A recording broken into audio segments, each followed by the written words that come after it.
Friends, body বানানো আসলে কি? বডি বানানো মানে শুধু মাসল দেখানো না, এটা হলো নিজের দুর্বল শরীরকে একটা শক্তিশালী ভার্সনে পরিবর্তন করা। এটা হলো ডিসিপ্লিন, কষ্ট সহ্য করার পাওয়ার, এটা হলো নিজের উপর কন্ট্রোল নেওয়া। কতটা ইম্পর্ট্যান্ট জানো? যখন তোমার বডি ফিট থাকবে তখন কম ক্লান্ত হবে, তোমার এনার্জি সব সময় হাই থাকবে, তুমি যে কোনো কাজ ফাস্ট করতে পারবে আর নিজের উপর কনফিডেন্স বেড়ে যাবে। তাই বেশি বডি বানানোর দরকার নাই ভাই, এরকম মিডিয়াম বডি বানালেই হবে। আমি এখানে 3টা বেস্ট ফাইট বলবো, ভিডিওটা শেষ পর্যন্ত দেখো, না হলে তুমি এরকম থাকবে। ভাই আমি একটা কথা বলি, ফাইট মানে শুধু মানুষকে মারা না, ফাইট হচ্ছে মানুষ বিপদে পড়লে রক্ষা করা। বক্সিং এটা হলো স্পিড, পাওয়ার আর কন্ট্রোলের গেম। স্টেপ 1, স্ট্যান্ড ঠিক করো। এক পা সামনে রাখো আর এক পা পিছনে রাখো, হাত দুইটা ফেসের সামনে রাখো। এই পজিশনটাই তোমার বেস্ট, ভুল করলে কিছুই ঠিক হবে না। স্টেপ 2, বেসিক পাঞ্চ শিখো।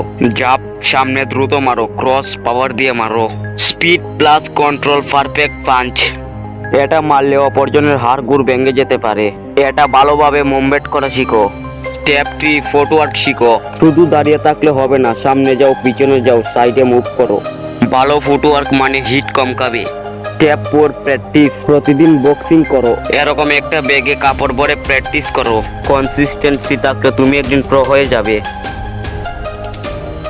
স্ট্রং কিক মারতে চাও তাহলে শুধু পা তুললেই হবে না, কিক মানে হলো পাওয়ার, ব্যালেন্স আর কন্ট্রোল একসাথে ব্যবহার করা।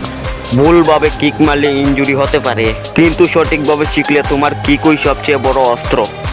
স্টেপ 1, ব্যালেন্স মাস্টার করো। প্রথমে এক পা মাটিতে রেখে 10 থেকে 15 সেকেন্ড ব্যালেন্স ধরে রাখো, কারণ কিক মারার সময় তোমার শরীরের ওজন এক পায়ে থাকবে। ভাই যদি ব্যালেন্স না থাকে তুমি কিক মারার আগেই পড়ে যাবে। মনে রাখো, ব্যালেন্স স্ট্রং মানে কিক স্ট্রং। স্টেপ 2, ঠিকভাবে কিক মারা শিখো। প্রথমে ধীরে ধীরে হাঁটু তুলো, তারপর সামনে জুড়ে পা ছুড়ো। কিক মারার সময় তোমার চোখ থাকবে সামনে আর হাত থাকবে গার্ডে। অনেকে শুধু পা দিয়ে কিক মারে, কিন্তু আসল পাওয়ার আসে পুরো শরীর একসাথে ঘোরানোর ফলে। হিপ ইউজ করো, পাওয়ার ডাবল হয়ে যাবে। ফাইট 3, সবচেয়ে কঠিন লড়াই। এটা বক্সিং না, এটা কিক না, এটা হলো নিজের মনের সাথে লড়াই। তুমি শুরু করবে কিন্তু কিছুদিন পরেই মনে হবে আজ না করলেও চলবে, মনে হবে এটা আমায় দিয়ে হবে না। কিন্তু আসল প্লেয়ার কারা জানো? যারা এই অলসতা বিরুদ্ধে দাঁড়ায়। জিমে সবাই স্ট্রং না, স্ট্রং হলো তারা যারা নিজের মাইন্ডকে কন্ট্রোল করতে পারে।